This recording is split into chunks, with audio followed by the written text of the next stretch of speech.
जय हिंद दोस्तों, LTG study education में आपका स्वागत है।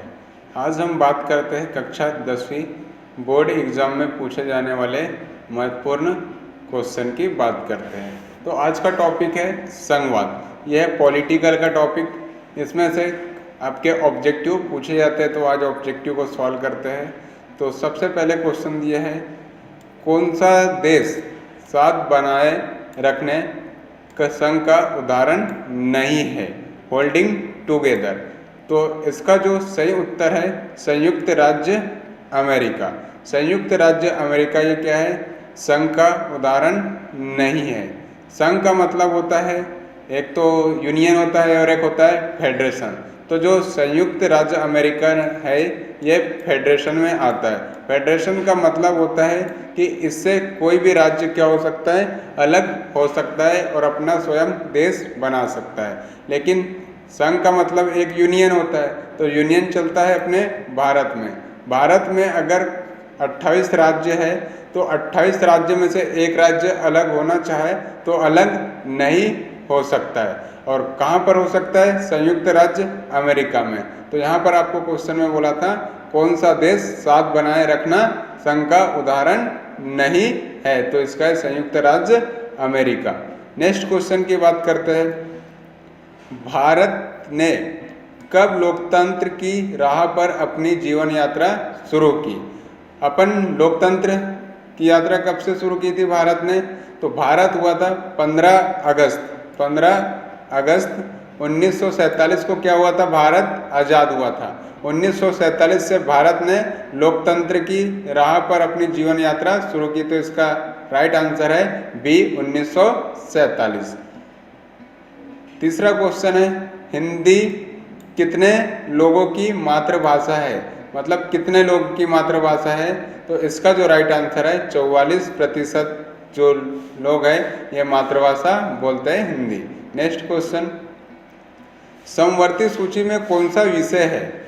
समवर्ती सूची भारतीय संविधान में अनुसूची में 7वीं अनुसूची में सूचियों का वर्णन किया है, जिसमें 3 सूची दी है, संघ सूची, राज्य सूची और समवर्ती सूची। तो समवर्ती सूची में जो विषय है ये है गोद लेना। गोद लेना ये किसका है, समवर्ती सूची का विषय है। नेक्स्ट क्वेश्चन, ग्रामीण स्थानीय सरकार को कहा जाता है। जो ग्रामीण स्थानीय सरकार होती है उसे नगर कमेटी कहा जाता है। नेक्स्ट क्वेश्चन, संविधान का रक्षक किसे कहा जाता है, या संविधान की रक्षक कौन करता है।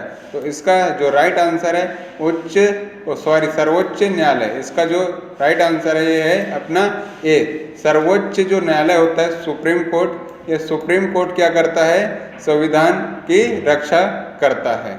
नेक्स्ट क्वेश्चन है 7, किस सूची में दर्ज विषयों पर संघीय और राज्य सरकारें दोनों कानून बना सकती है।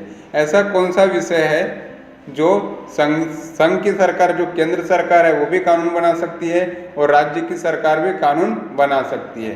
तो आपको बताए थे समवर्ती सूची। समवर्ती सूची में राज्य सरकार भी कानून बना सकती है और संघ सरकार भी, केंद्र सरकार भी कानून बना सकती है। तो इसका सही उत्तर है सी।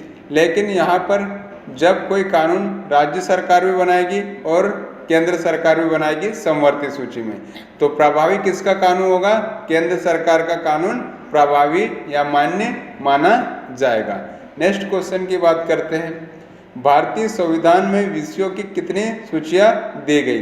तो आपको पहले भी बताया था कि भारतीय संविधान में जो विषय है इसकी सूची 3 सूची दी है। अपन ने 3 सूची पढ़े, कौन कौन सी 3 सूची पढ़े हैं अपन ने, तो एक संघ सूची, दूसरा राज्य सूची और तीसरा समवर्ती सूची।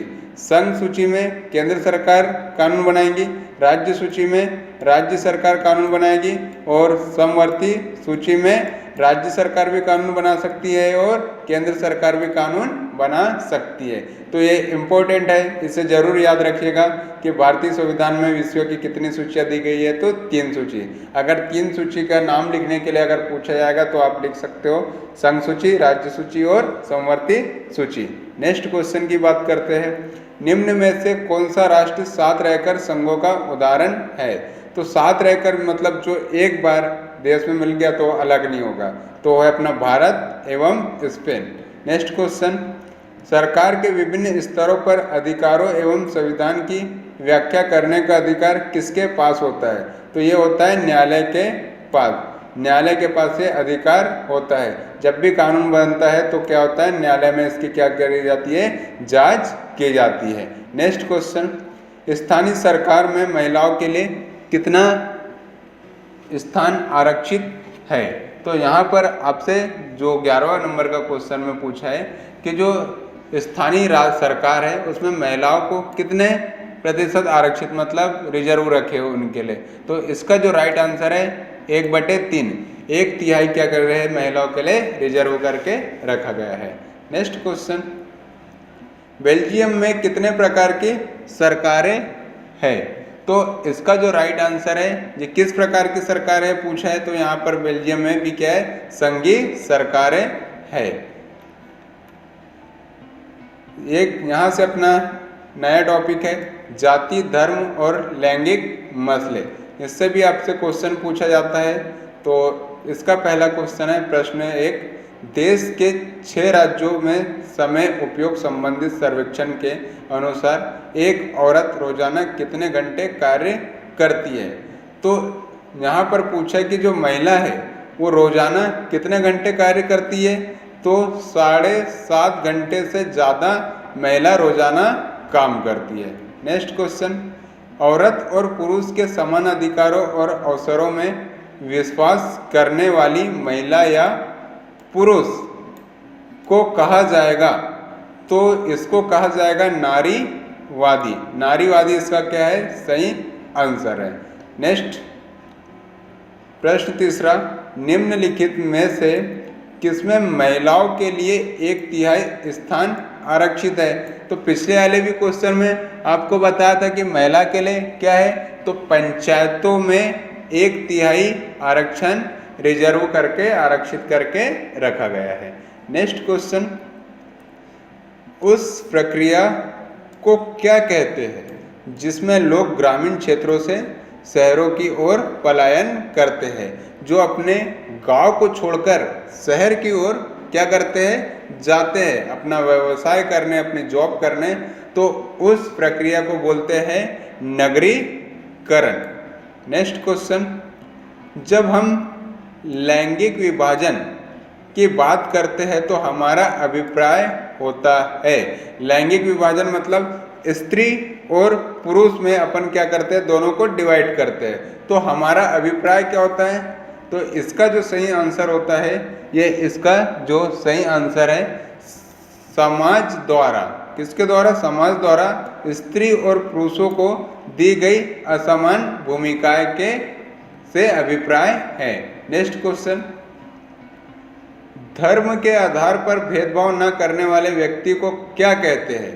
जो व्यक्ति धर्म के आधार पर भेदभाव नहीं करता है वो क्या कहलाता है, धर्म निरपेक्ष या पंथ निरपेक्ष। जहाँ पर धर्म निरपेक्ष नहीं आया तो क्वेश्चन में क्या आएगा, पंथ निरपेक्ष आपको दिखाई देगा।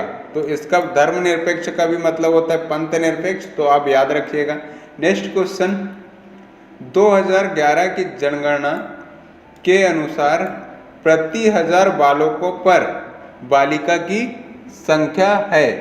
तो 2011 की जनगणना हुई थी, उसके अनुसार प्रति 1000 मतलब 1000 लड़कों पर कितनी लड़कियों की संख्या है? तो इसका राइट आंसर डी, 919 बालिका है, मतलब लड़की है। 1000 लड़के हैं और 919 क्या है, लड़कियां है। नेक्स्ट क्वेश्चन, 2019 में महिलाओं सांसदों की संख्या कितने फीसदी थी? तो ये 8वां नंबर का क्वेश्चन पूछा है। जो सांसद होते हैं, है ना, जो चुनाव हुआ था 2019 में, तो इसमें जो महिला की जो संख्या थी वो थी 14.36%, मतलब प्रतिशत महिलाओं की संख्या थी। नेक्स्ट, 2011 में देश की आबादी में अनुसूचित जातियों का हिस्सा था। अब यहाँ से आपसे पूछा है कि अनुसूचित जातियों का हिस्सा कितना है, तो इसका जो राइट आंसर है ये अपना है बी आला, 16.6% अनुसूचित जातियों का हिस्सा है। नेक्स्ट क्वेश्चन की बात करते हैं। अगला है हमारा, 2011 में देश की आबादी में अनुसूचित जातियों का हिस्सा था, मतलब एससी वालों का कितना प्रतिशत हिस्सा था, तो इसका था 8.6%। ये कितना है, 8.6%। नेक्स्ट क्वेश्चन, भारतीय संविधान के बारे में इनमें से कौन सा कथन गलत है, तो कौन सा कथन गलत है, तो इसका जो राइट आंसर है वो है बी, यह एक धर्म को राष्ट्रीय धर्म बताता है, जबकि भारत का कोई धर्म नहीं है। भारत कैसा है, धर्मनिरपेक्ष देश है, पंथ निरपेक्ष देश है, इसका कोई धर्म नहीं है। नेक्स्ट क्वेश्चन की बात करते हैं। निम्नलिखित में से कौन सा सांप्रदायिकता का कारण नहीं है, तो इसका जो राइट आंसर है इसका है राज्य का अपना कोई धर्म नहीं होता है। ये आपको पिछले क्वेश्चन में ही बताया था कि राज्य का कोई अपना धर्म नहीं है। यहाँ पर हिंदू, मुस्लिम, सिख, ईसाई, पारसी, जैन, ये सब लोग यहाँ पर रह सकते हैं और अपने धर्म को मान सकते हैं और उनका प्रचार प्रसार भी कर सकते हैं। नेक्स्ट क्वेश्चन, वह समाज जो महिला की अपेक्षा पुरुषों को अधिक महत्व एवं शक्ति प्रदान करता है, ऐसा कौन सा समाज है जिसमें महिला को नीचा दिखाया जाता है और महिलाओं की तुलना में जो पुरुष होते हैं उनको अधिक ऊंचा दिखाया जाता है, उनको अधिक महत्व और शक्ति प्रदान की जाती है, तो ऐसे समाज को बोलते हैं प्रीतवादी या प्रीतसत्तात्मक समाज बोलते हैं।